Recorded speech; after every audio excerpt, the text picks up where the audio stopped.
اقرأ باسم ربك الذي خلق. Assalamualaikum warahmatullahi wabarakatuh. Ustaz, Waalaikumsalam. bagaimana kabarnya Ustaz? Alhamdulillah. Alhamdulillah. Baik jamaah sekalian, ikhwah rahimakumullah yang dimuliakan Allah Subhanahu wa taala. Sudah hadir di tempat kami Ustadz Syamsuddin SPDI.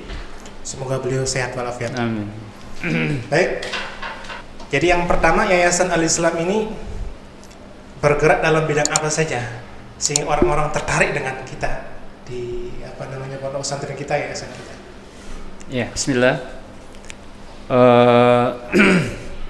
Yayasan Al-Islam Hidayatullah Denpasar adalah salah satu di antara sekian yayasan di seluruh Indonesia, dan Yayasan Al-Islam Hidayatullah Denpasar ini sejak awal memang sudah membuat 3 program besar ya yang ingin kita jalankan di Provinsi Bali ini, yaitu yang pertama adalah pendidikan.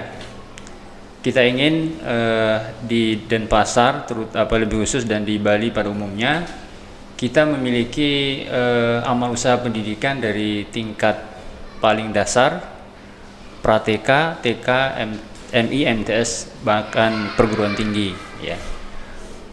Kemudian itu alhamdulillah sekarang kita sudah sampai di tingkat menengah atas ya di Denpasar lebih khusus. Kemudian kedua, yayasan ini juga bergerak di bidang sosial, yang mana anak-anak yang masuk ke pendidikan kita diantaranya adalah anak-anak yang tidak mampu, kemudian mereka kepingin mendapatkan atau mengenyam pendidikan, kita fasilitasi oleh yayasan kita ini. Kemudian yang ketiga, kita bergerak di bidang dakwah, yang mana program dakwah ini menjadi program utama juga di antara pendidikan sosial, di mana kita ingin Islam ini tersebar di seluruh Bali ini melalui Yayasan Al-Islam Hidayatullah, sehingga Islam sebagai rahmatan lil alamin juga memberikan rahmatan lil alamin terutama di Provinsi Bali ini. Berarti di yayasan kita Al-Islam ini bergerak dalam bidang sosial, kemudian pendidikan dan dakwah. Jadi dakwah ini seperti apa nanti untuk outputnya kepada masyarakat sekitar, kemudian kepada jamaah secara umumnya. Ya.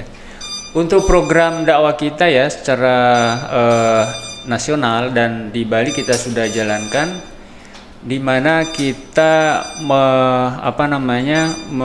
mengadakan pelatihan dai dan khotib gitu ya. Kemudian ada namanya bina akidah ya, ada namanya majelis taklim.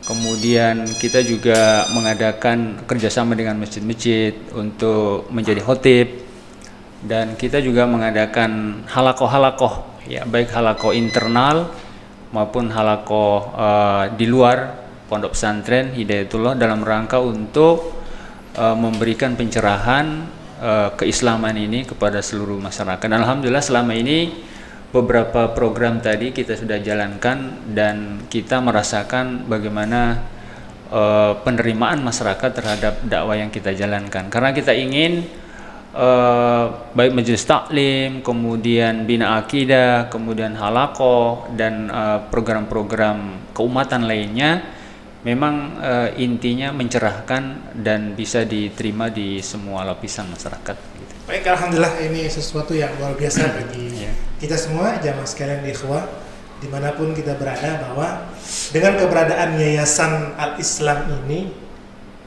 di Bali secara umumnya, kemudian di Denpasar secara khususnya, ini akan membantu masyarakat kita, kemudian bukan hanya sekedar masyarakat tapi para perantau ini bisa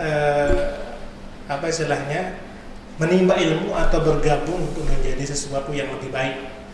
Jangan sampai nantinya ketika dengan adanya ini kemudian kita tidak bisa ngambil bagian. Kemudian tadi tertarik dengan amal usaha, Ustaz. Ya. Kita sudah mulai masuk kepada pra-TK, TK, kemudian sampai dengan MA, menengah atas. Nah, kira-kira di situ jargon kita kan ini PBT, pendidikan berbasis tauhid. Nah, kenapa seperti itu? Kenapa harus itu? Ya, salah satu fungsi adanya atau berdirinya Hidayatullah itu adalah sebagai wadah berhimpunnya kaum muslimin dalam ikatan tauhid. Dan tauhid ini di dalam Islam adalah pondasi yang menentukan seberapa baik umat itu, seberapa bagus keimanan seseorang, seberapa baik keislaman itu tergantung seberapa bagus pondasinya. Ibarat sebuah bangunan, setinggi apapun bangunan itu, dia akan menjulang tinggi tergantung dari pondasinya itu, atau asliyah atau usuliyah itu. Nah, berdasarkan hal itu dan kita berittiba kepada Rasulullah dalam mendidik sahabat-sahabatnya, umat Islam di kala itu, bahwa Nabi mengutamakan persoalan tauhid ini sebagai persoalan yang sangat mendasar untuk ditanamkan, untuk dijadikan pijakan yang utama. Dan kalau ini berhasil ditanamkan, maka insya Allah yang lain-lainnya akan terbangun begitu baik dan bagus ke atasnya. Nah, dengan pendidikan berbasis tauhid ini, kita menginginkan tidak ada dikotomi antara guru kita yang dari umum, kemudian guru agama, terpisahkan di situ. Dia walaupun dia guru umum, tetapi di dalam menyampaikan materinya itu merujuk kepada Al-Quran dan Al-Hadis, dan merujuk kepada pemahaman keislaman sendiri. Berbicara tentang biologi, tentang alam, tentang olahraga, tentang apa saja, itu muaranya adalah dari dinul Islam yang bersumber dari Al-Quranul Karim. Termasuk anak-anak kita juga dalam menimba ilmu pengetahuan, mereka tidak hanya kita menyampaikan transformasi pengetahuan atau ilmu saja, menyampaikan kemudian mereka menerima atau tidak, itu tidak jadi masalah. Tetapi dalam PBT ini, pendidikan berbasis tauhid yang kita jalankan ini, mereka tidak hanya mendapatkan transformasi ilmu dan pengetahuan itu, tapi transformasi value, di mana anak-anak kita ilmu yang mereka dapatkan bagaimana mereka bisa terapkan, dan bagaimana menjadikan kampus kita sebagai miniatur penerapan ajaran Islam sendiri. Jadi soal 5 waktunya, kemudian baca Qur'annya, akhlaknya, dan lain-lainnya kita pantau.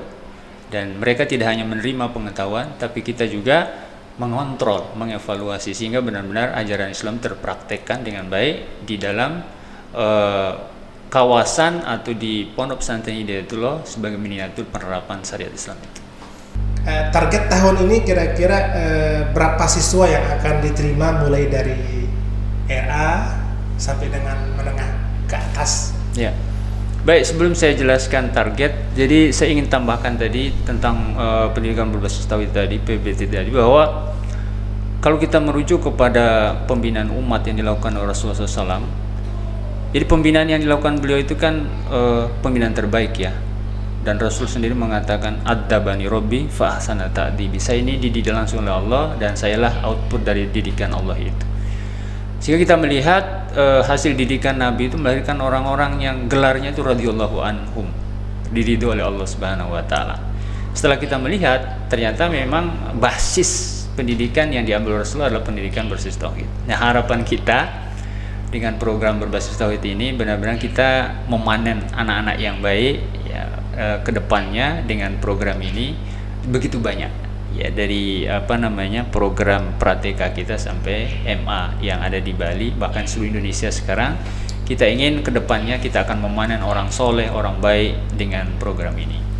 Nah, baik untuk tahun ini karena sebagaimana biasa setiap awal tahun ajaran baru biasanya kita mengadakan PPBD ya, yang mana di tahun ini dari TK, MI, MTS, MA kita targetkan sekitar 340 siswa baru.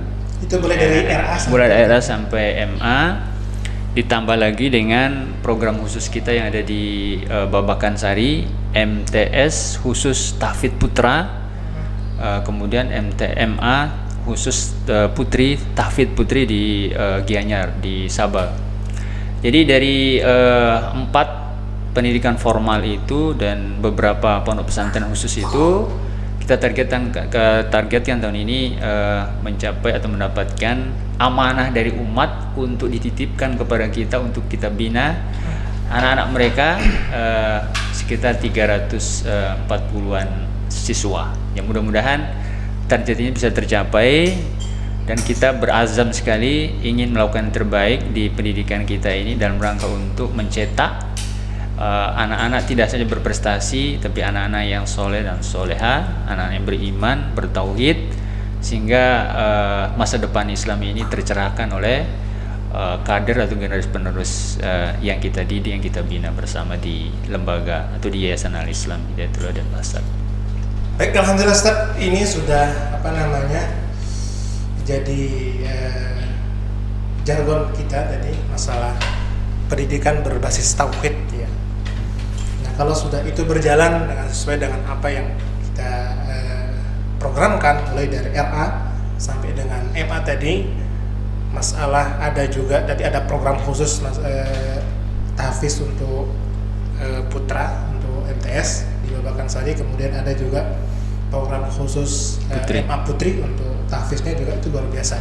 Jadi kira-kira nantinya untuk kedepannya nanti outputnya santri-santri ini seperti apa nantinya ketika sudah mereka lulus di sini, apakah mereka hanya sekedar bisa mengaji, bisa hafal Quran, dan apakah bisa diterima di perguruan tinggi yang seperti apa nantinya? Karena kan apalagi zaman sekarang ini, Ustaz, mohon maaf, bukan hanya sekedar melihat daripada agama saja. Jadi kebanyakan mereka orang-orang tua ini kadang-kadang juga melihat dari basis pendidikan untuk secara umum lah. Ya, mungkin bagaimana untuk menyatukan itu? Jadi seperti yang saya sampaikan tadi, bahwa pendidikan berbasis tauhid itu tidak memisahkan antara pendidikan umum dan pendidikan agama. Semuanya penting ya di dalam konsep pendidikan ya. Bahwa kita harapkan output tamatan atau alumni dari sekolah kita, dia tidak hanya memiliki kemampuan kompetensi dalam bidang agama yang mumpuni, yang bisa menjadi bekal utama dia dalam menjalankan kehidupannya ke depan, baik dia kemana saja, bekal agama yang dia sudah dapatkan, yang kita sudah tanamkan di pendidikan selama ini menjadi warna yang mewarnai kehidupannya. Dan juga pendidikan umum. Jadi salah satu prestasi anak-anak kita sampai di tingkat nasional ya kemarin di bidang fisika. Walaupun jurusan kita kemarin agama ya, dan tahun ini alhamdulillah MA kita jurusan IPA gitu. Artinya kita juga konsen sekali bahwa pembinaan minat anak itu juga menjadi konsen kita, bahwa anak-anak yang minat di pendidikan umum, dia berminat di pendidikan umum, kita salurkan juga, karena kita juga di program kurikulum kita di samping pendidikan agama dan juga pendidikan umum sekaligus, dua ini kita ambil. Kecuali pondok pesantren khusus putra MTS dan putri MA kita memang kita khususkan untuk program Quran adalah hafalan Quran, tahfiz Quran, hadis ya, kemudian kegiatan agama lainnya.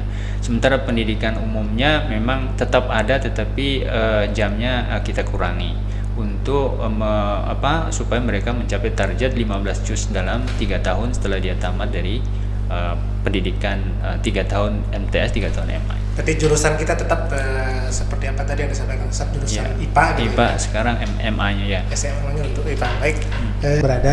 Berarti ada dua kesimpulan yang bisa kita terima dari Ustaz Syamsuddin selaku ketua yayasan ya. Yang pertama adalah ini sebagai pembelajaran bagi kita semua, bagi saya pribadi, kemudian untuk secara luas juga, bahwa pondasi awal sesuatu itu harusnya adalah tauhid, pendidikan tauhid tadi. Bukan hanya sekedar di pendidikan secara umum di RA kemudian di segala macam, tapi pendidikan tauhid itu juga bisa dilaksanakan dalam keluarga kita saja. Dalam keluarga kita, karena ya ayyuhalladzina amanu qu anfusakum wa ahlikum nar. Itu yang paling utama adalah diri kita dulu, kita perbaiki tauhid kita, keyakinan kita kepada Allah Subhanahu wa taala agar nantinya juga akan terbangun. Oh, Islam itu seperti apa dia? Oh, Islam itu seperti ini loh. Nah, seperti itu yang pertama. Kemudian yang kedua adalah bagaimana tentang pendidikan tadi yang Ustaz sampaikan masalah pendidikan berbasis tauhid ini, berarti mereka itu bukan hanya sekedar hafal Quran saja, tapi di situ nantinya mungkin ke depan dari alumni ini ada yang jadi dokter tapi dokter yang penghafal Quran, ada yang jadi pengusaha tapi pengusaha yang hafal Quran, ada mungkin jadi bupati yang hafal Quran dan seterusnya. Dan itu akan menjadi kebanggaan tersendiri nantinya bagi khusus bagi orang tua dan bagi kita juga untuk Yayasan Hidayatullah Al-Islam ini, Yayasan Islam Hidayatullah ini bisa berkembang dan bisa berguna dan bisa berkembang. Baik Ustaz, mungkin ada pesan sebelum kita tutup ini untuk podcast perdana kita ini. Pada masyarakat, kepada umat Islam atau khususnya di Denpasar, Badung, bahkan mungkin di seluruh Bali, kami mengajak kepada Bapak Ibu semuanya untuk mendaftarkan anak-anaknya di sekolah kami dan beserta para guru-guru kami, ya, para tenaga pendidikan dan kependidikan kami siap untuk mendidik anak-anak Bapak Ibu semuanya dan menjalankan program yang tadi berbasis tauhid dengan ikhlas dan sungguh-sungguh, sehingga kepercayaan orang tua untuk menitipkan anaknya kepada sekolah kami jawab dengan memberikan pendidikan terbaik kepada mereka semuanya. Silakan berbondong-bondong untuk mendaftarkan anaknya di sekolah kami. Mudah-mudahan pilihan Bapak Ibu semuanya untuk menitipkan anaknya di sekolah kami menjadi pilihan yang terbaik, karena program-program yang kami miliki insya Allah mampu mengantarkan mereka menjadi anak-anak yang soleh-soleha, anak yang beriman, dan nanti memiliki pengetahuan umum dan agama yang seimbang. Nah, kemudian nanti mereka bisa output dari pendidikan kita menjadi orang yang berguna baik bagi orang tuanya, bangsa, dan negara Indonesia ini. Makasih. Baik, terima kasih Ustaz. Mudah-mudahan dengan niat dan perjuangan kita ini, insya Allah itu akan menjadi amal ibadah kita di hadapan Allah Subhanahu Wa Taala. Amin. Baik ikhwah yang dimuliakan Allah Subhanahu Wa Taala, untuk memberikan semangat kepada kita dalam rangka memberikan syiar ini, jangan lupa like, share, and subscribe untuk Al-Islam Channel di YouTube kami. Kemudian di Facebook juga ada Al-Islam Channel juga. Kemudian di Instagram juga silakan untuk membantu program kami di sini untuk bagaimana menjadikan milenial ini sebagai media sosial ini sebagai syiar agama Islam kita, syiar sebagai kebaikan. Baik, itu saja. Mungkin hanya itu yang dapat kami sampaikan. Sekian, wassalamualaikum warahmatullahi wabarakatuh. Waalaikumsalam warahmatullahi wabarakatuh.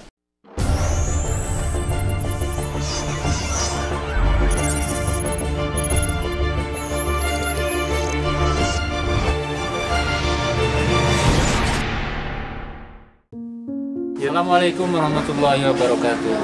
Bapak Ibu dimanapun Anda berada, di tahun ajaran baru ini kami mengajak Bapak Ibu untuk mendaftarkan anak-anaknya untuk bersekolah di tempat kami, Yayasan Al-Islam Hidayatullah Denpasar, Bali. Bismillahirrahmanirrahim. Assalamualaikum warahmatullahi wabarakatuh. Bapak Ibu yang dirahmati Allah Subhanahu wa taala, kita pada zaman ini sangat memerlukan satu pendidikan yang menjadikan anak-anak kita mempunyai akidah yang kuat, menjadi anak-anak yang soleh dan soleh. Oleh karenanya, marilah sekolahkan anak Bapak Ibu di sekolah Yayasan Al-Islam Hidayatullah Bali. Semoga anak Bapak Ibu menjadi anak yang soleh dan solehah. Allahu Akbar. Warahmatullahi wabarakatuh. Mari kita sekolahkan dan kita pondokkan putra-putri kita di Lembaga Pendidikan Islam Hidayatullah Denpasar, Bali. Assalamualaikum warahmatullahi wabarakatuh. Salah satu keunggulan Lembaga Pendidikan Hidayatullah adalah lembaga ini lembaga yang berbasiskan tauhid. maka jangan ragu menyekolahkan putra-putrinya di Hidayatullah. Ayo sekolah di Hidayatullah. Ada kebiasaan-kebiasaan di teman-teman, terutama Masya Allah anak-anak pesantren Hidayatullah itu. Demi Allah saya katakan, itu diantara kebiasaan mereka pada umumnya tidak pernah meninggalkan tahajud malam, terkhusus malam Jumat. Anak-anak itu tuh yang luar biasa. Jarang diekspos ya, tapi saya sampaikan supaya kita ikuti kebiasaan itu.